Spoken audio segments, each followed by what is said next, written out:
বিচারপতিদের মধ্য থেকে প্রধান বিচারপতি নিয়োগ করবে। তো প্রতিষ্ঠিত হয়েছে আজকে। এর একটি হচ্ছে প্রধান বিচারপতি নিয়োগ সংক্রান্ত, অপরটি হচ্ছে জরুরি অবস্থা ঘোষণা সংক্রান্ত। জাতীয় ঐকমত্য কমিশনের সঙ্গে আপনারা জানেন গত 10 জুলাই তারিখে অনুষ্ঠিত বৈঠকে অংশগ্রহণকারী সকল রাজনৈতিক দল ও জোটসমূহ প্রধান বিচারপতি নিয়োগ সংক্রান্ত সংবিধানের বিদ্যমান অনুচ্ছেদ 95 দুটো বিষয়ে সংশোধনের ব্যাপারে নীতিগতভাবে একমত পোষণ করেছিল। সেগুলি হচ্ছে: 1, সংবিধানের 95 অনুচ্ছেদের বিদ্যমান ব্যবস্থা পরিবর্তনের ব্যাপারে ঐকমত্য হয়েছিল। দ্বিতীয় সেটা হচ্ছে রাষ্ট্রপতি আপিল বিভাগের বিচারপতিদের মধ্য থেকে প্রধান বিচারপতি নিয়োগ করবেন। এই আলোচনার পরবর্তী ধাপে আজকে 13 জুলাই তারিখে অনুষ্ঠিত বৈঠকে অংশগ্রহণকারী সকল দল, রাজনৈতিক দল এবং জোটসমূহ আরও 3টি বিষয়ে ঐকমত্য প্রকাশ করেছে এবং এর মধ্য দিয়ে প্রধান বিচারপতি নিয়োগ সংক্রান্ত 95 অনুচ্ছেদ বিষয়ক সার্বিক ঐকমত্য প্রতিষ্ঠিত হলো। যে 3টি বিষয়ে ঐকমত্য আজকে প্রতিষ্ঠিত হয়েছে তার একটি হচ্ছে আপিল বিভাগের জ্যেষ্ঠতম বিচারপতিকে রাষ্ট্রপতি প্রধান বিচারপতি হিসেবে নিয়োগ দান করিবেন।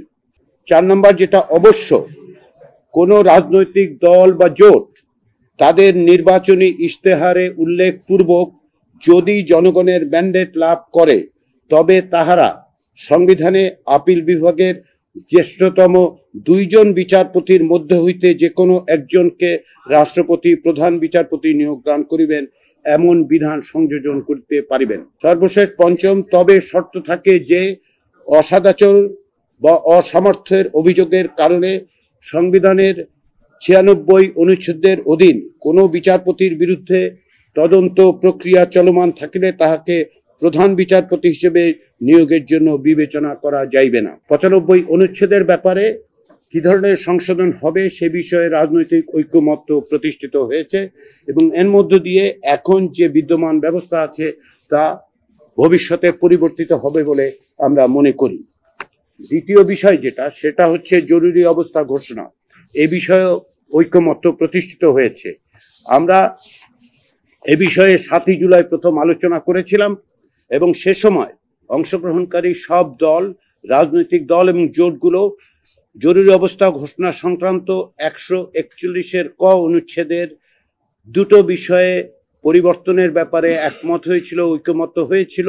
সেটি হচ্ছে: 1, সংবিধানের 141 ক সংশোধন। দ্বিতীয়, জরুরি অবস্থা ঘোষণা যেন রাজনৈতিক হাতিয়ার হিসেবে অপব্যবহার না হয়।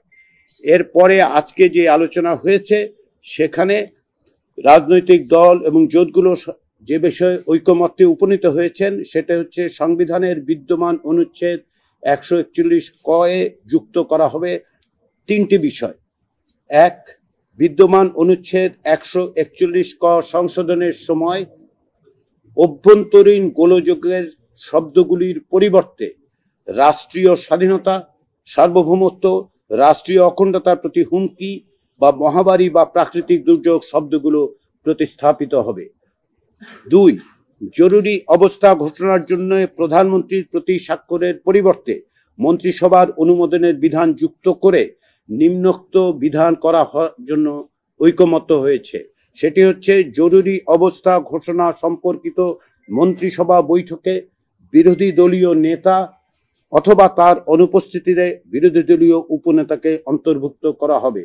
অর্থাৎ সংসদে যিনি বিরোধী দলীয় নেতা থাকবেন অথবা তার অনুপস্থিতিতে সংসদে বিরোধী দলীয় উপনেতাকে ওই বৈঠকে অন্তর্ভুক্ত করার কথা বলা হয়েছে।